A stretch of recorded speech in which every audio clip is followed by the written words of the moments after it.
We fight for the rights of indigenous peoples. Something that we had all believed would be done is coming back. Mining, hydroelectric dams, these are the key threats. Natural resources exploitation. Stefan, thank you very much that you invited us to your place, to the Nikolai House in a very interesting district of Berlin. I must say so that I lost my way while trying to reach this house, because it is a cozy place of the old town, but surrounded by the buildings from the GDR times. And I think this is also a very interesting point to start our conversation, because we are going to talk about cultures, about different times and so on and so forth. But the first thing I'm very curious about, so because in your biography I read that you got interested in indigenous cultures when you met spiritual leaders of sisters in the US. Can you explain a little bit more about this? Who are the spiritual leaders and how did you come to meet them? Yeah, okay. Well, I was a student of anthropology in Münster, and our professor, Mr. Schott, once said that he has invited an old student friend of his who had become a professor in Chicago and later then Wichita, Kansas. And he was going to be a guest lecturer at Münster University.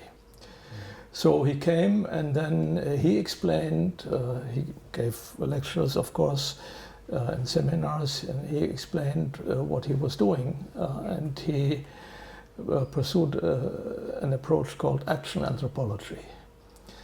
And the idea was that he would not interview and observe the indigenous group and then write something in a journal, but rather they would put you to a task and you use your knowledge and experience in order to help them with what they wanted to achieve. Mm-hmm. And then, of course, the action part is realize something, mm-hmm.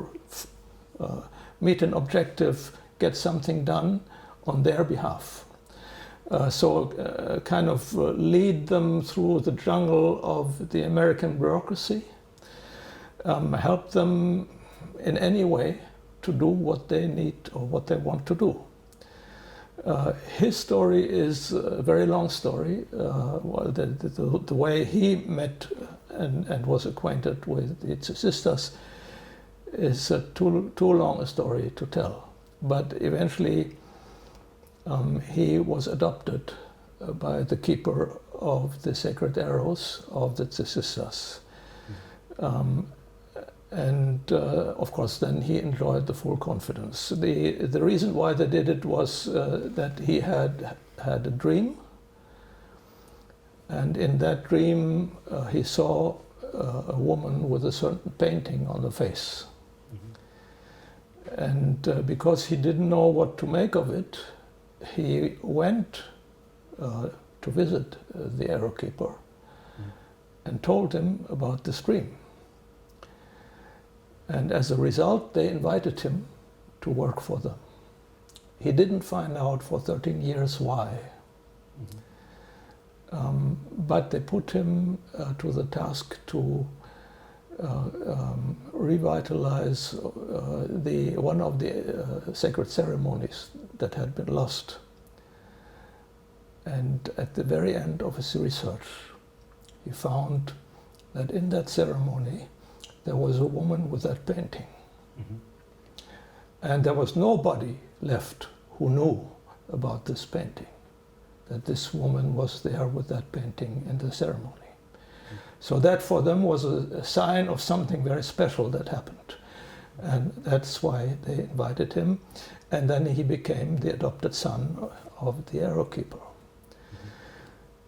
And then he said to a good friend of mine that why, not some German students should come over and see what he was doing. And we were good friends, and she said, he would like some German students to come over. And I said, yeah, of course. At that time, my plan was to travel around the world for a year. But then my father said, why don't you spend a half a year with the two sisters, and I'm going to pay for it. So then that was it. Offer. Yes. And then, of course, we were 22. I was 22 when I got there, or 23 maybe. Very young. With little English, never traveled that far, of course. There was no internet, there was no nothing. And then, we were taken out there. It's the family, the grandpa, his son and his grandson lived in a compound there. And then you arrive there with the car and you shake hands, you look at each other, you meet, and they know where you come from because Carl had told them, of course, that and everything was agreed beforehand. But it's a very exotic thing, although you are in the middle of the United States, in the belly of the monster, as they would say. The key thing is that all of us had to go into the teepee where they keep the 4 sacred arrows, and you have to explain yourself. And the arrow keeper asks you why you came. Whatever you say there, you can never get back away from it. You smoke the pipe, and that's it. If you go against what you said in front of the arrows, you may kill yourself. Anyway, you'll have a hard fate, but in the end you may die. And they have seen it, and we saw people that came, Cheyenne, that's the sisters. So then you make a commitment for life. You can never back out from it. And that, of course, was the basis of a very trustful cooperation. Yeah. So, but you are talking about how to make networking to indigenous peoples now, so to the tribes, so to say that, and actually that this trust is the key. So, but the one thing, of course, is to meet indigenous peoples and to live a while with them. So, but another thing also to decide to devote your life to research on indigenous peoples, to studies and so on and so forth. So, when did you make this decision? Yeah, well, when I came back from the US, essentially I took that decision to devote my life to the cultures that were based on spirituality, instead of becoming a psychologist or something, and become an activist rather than a researcher. I joined the Society for Threatened Peoples. That was the one human rights organization in Germany that would do this type of work. And I became an activist for many years. The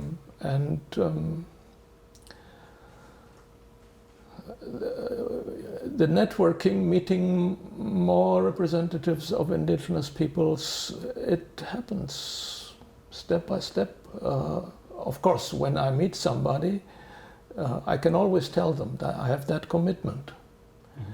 There's nobody who can question it. The keeper of the arrows, he cannot travel very much. He has to stay with the arrows. But everybody knows who he is among the American Indians. Mm-hmm. And when you say, I smoked the pipe with the arrow keeper, okay, you know, that is nothing, you know, they cannot question that. Mm-hmm. And then through these meetings you meet other people, and then you meet other people, and then at least among American Indians there's this kind of network that once you join, you are in. Mm-hmm. And the rest, let's say Hawaii, we met through the arrow keeper, also a native Hawaiian, and then when I went to Hawaii, I contacted him, and then he put me in touch. So this just grows. Mm-hmm. Mm-hmm. Okay. And now, of course, the situation is totally different through the internet and everything. You know, you write to somebody, and it's all a matter of personal conduct. Mm-hmm. Not disappointing the confidence they have in you. This kind of thing.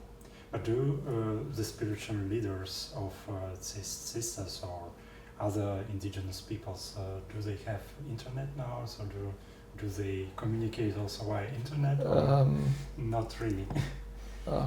Well, the present arrow keeper was the great-grandson of the arrow keeper that time. I met him when he was a small child.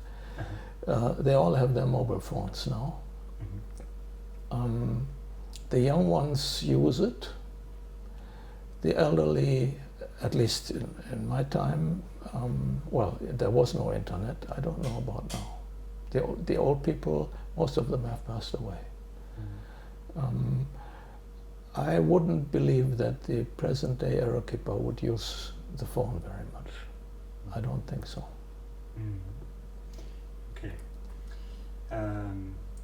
But if looking at your experience with American Indians, because of course you have had experiences with many other indigenous peoples since those times, but still so.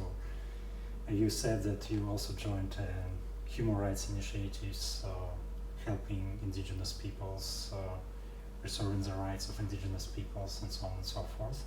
So what did you manage to achieve within this activity of yours, to help preserve the culture, preserve the habitat of those American Indians? Well, with the sisters, we managed during that time to save a part of land on their sacred mountain, which was up for sale for a mobile home mm-hmm. parking. That would have been a total disaster. And we went up, with the help of the professor, Karl Schlesier, we contacted representative from the House of Representatives, and then it went up through the BIA, and eventually the BIA bought it and transferred the land to the Northern Cheyenne. The Southern don't have a reservation. I mean, the sisters don't have a reservation, but the Northern ones have, and so that was added to their reservation. So that was one early and very critical achievement. Another case, for many years I worked against uranium mining and coal mining in the Hopi Navajo area with very limited success. With the Havasupai, who inhabit a side canyon of the Grand Canyon, Havasu Canyon, and they were threatened by a uranium mine mm-hmm. just outside the canyon. And that we helped to stop. Now it's coming back. Mm. And the Grand Canyon is a World Heritage, and the contamination of the water around that canyon mine could affect the Grand Canyon the waters in the Grand Canyon and the Havasu Canyon. So that issue came back on my desk after 30 years. And something that we had all believed would be done is coming back. Unfortunately, so there are many examples for the things which seem to have been solved, so and they're coming back. Yeah. So this is life, unfortunately. Yeah. You know, so what you're talking about, this uranium mining or also contamination of the natural habitat,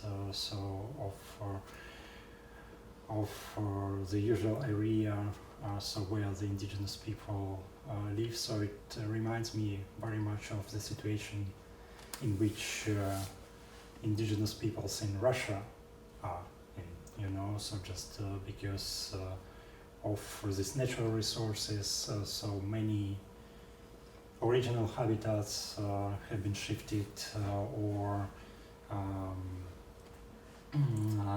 the areas where reindeers have their pastures have been seized by the state and so on and so forth,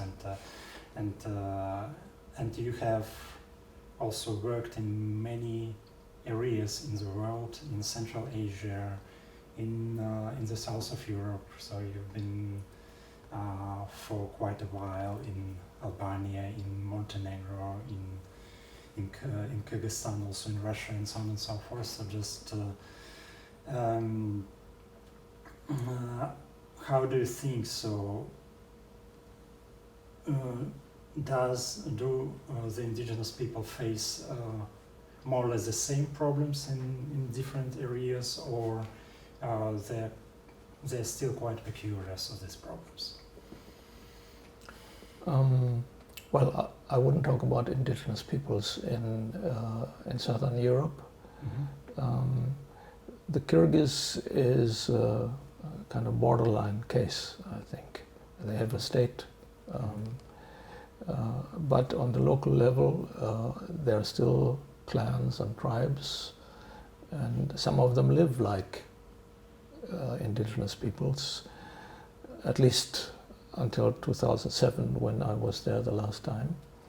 And at that time, we had a major project to establish this biosphere reserve in Isikul.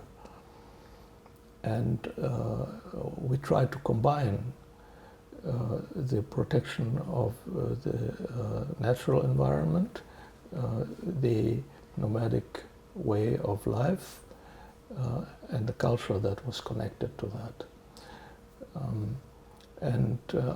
I still feel that biosphere reserves are a very good instrument to do that, because they're quite flexible.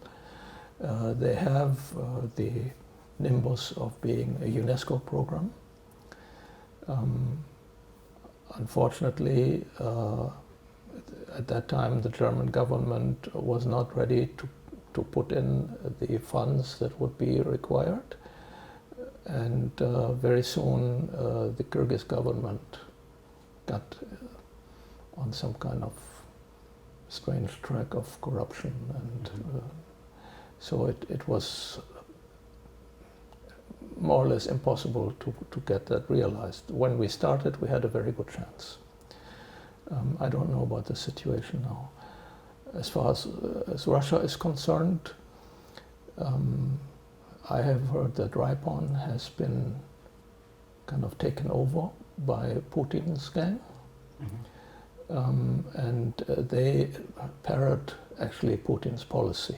So they used to be the big organization of indigenous peoples of the north, but now they cannot be considered to be a true representation of them. And as you know, some others have been pushed out of the country, like Pavel Suljansiga and others. And we see that, of course, indigenous peoples continue to be under heavy pressure in the Amazon and many parts of the world. Now the Maasai are being evicted from their land in the Ngorongoro conservation area violently. The situation is in many countries is terrible. In other countries like Australia, they're making progress. Canada, they're making progress. But the threats seem to be more or less the same. Mining, hydroelectric dams, these are the key threats. Natural resources exploitation, poaching, of course, tourism to some degree. You are the chair of a civil society initiative, World Heritage Watch, which was founded as a civil society response and helping hand also to UNESCO World Heritage Committee meetings.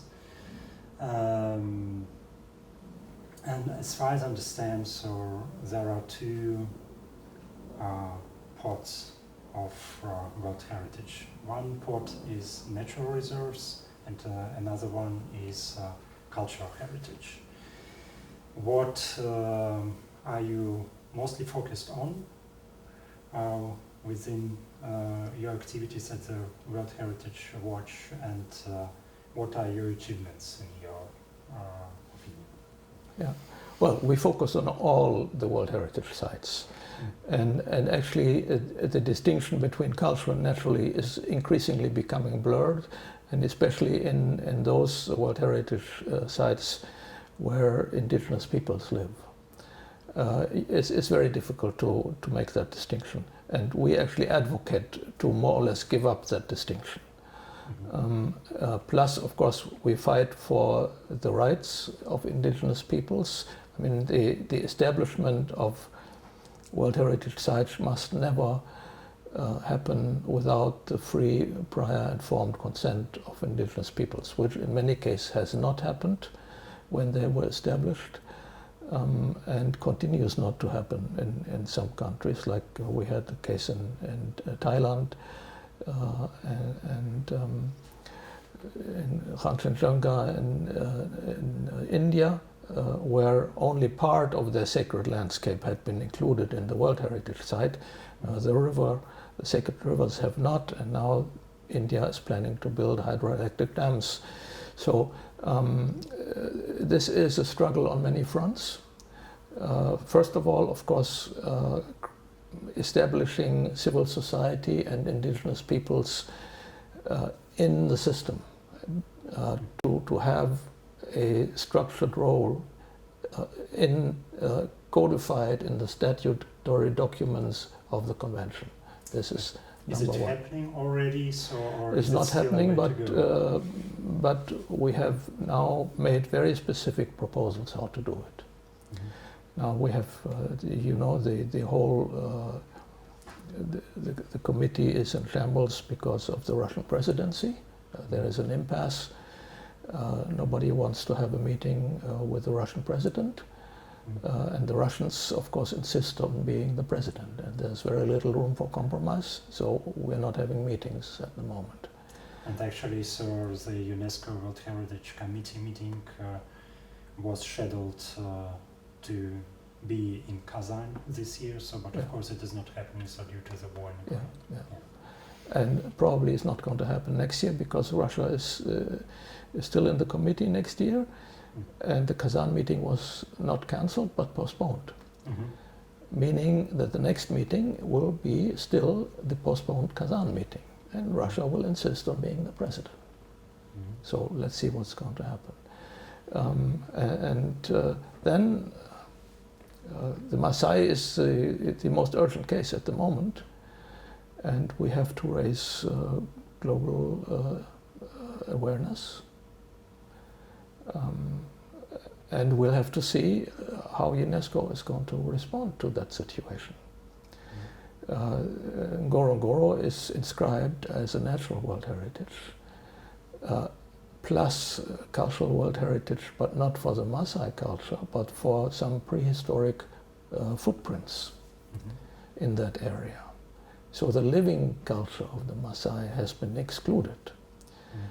Now, strictly speaking, you could argue, well, the Maasai,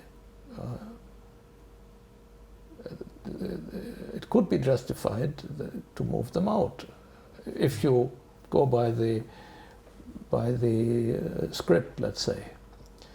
But of course, on the other hand, when Serengeti National Park was established, the Maasai were given the right to live in Ngorongoro.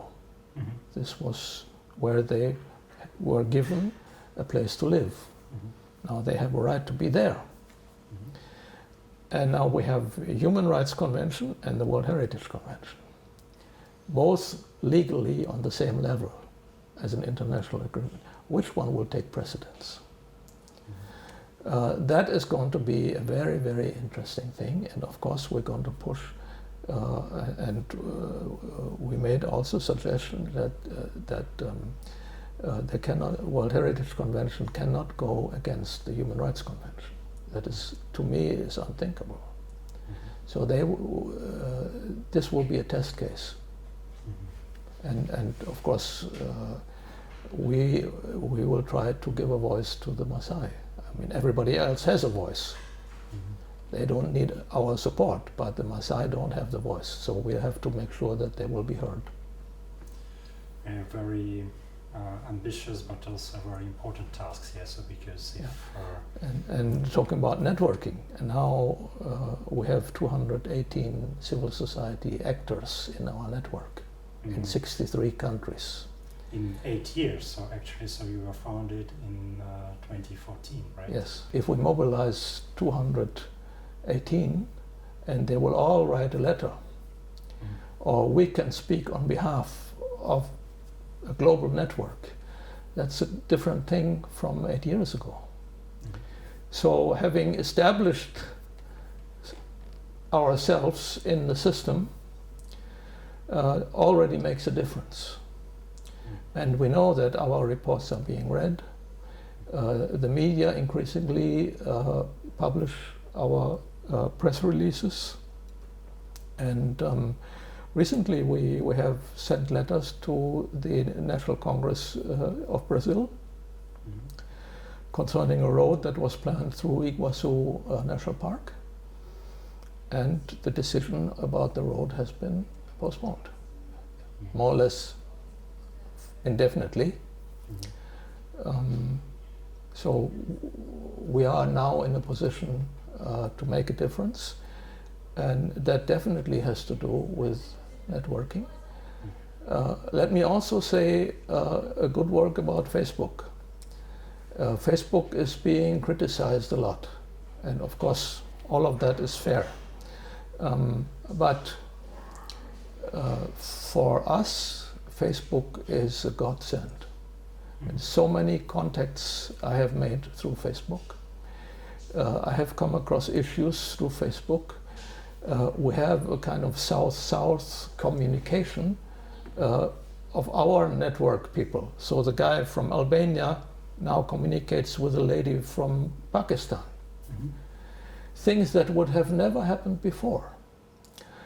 So social media do play a huge role, I must say. I'm personally grateful to have it, although, of course, it involves a lot of time. The tool itself is not good or bad, so it is the way how you use this tool. Yeah. Okay. Maybe it's the last question, but a big one. We are not far here from the Humboldt Forum, a new museum area here in Berlin. And when you talked about your communication with sisters, I was also thinking of you as a kind of Alexander von Humboldt, so who was traveling the world. And actually, so the Humboldt Forum is also about the heritage of Alexander von Humboldt and about meeting different cultures, different angles, and so on and so forth. But since the very beginnings, the forum was also criticized for colonialism, for looted art, and now so we know that part of this looted art, the so-called Benin bronzes, would be returned to Nigeria. But in general, so I think what we are talking about, the South-South communication, yeah, which is to many is not visible. So because we are still in this Western or Northern perspective, so if, how you like it. So just what should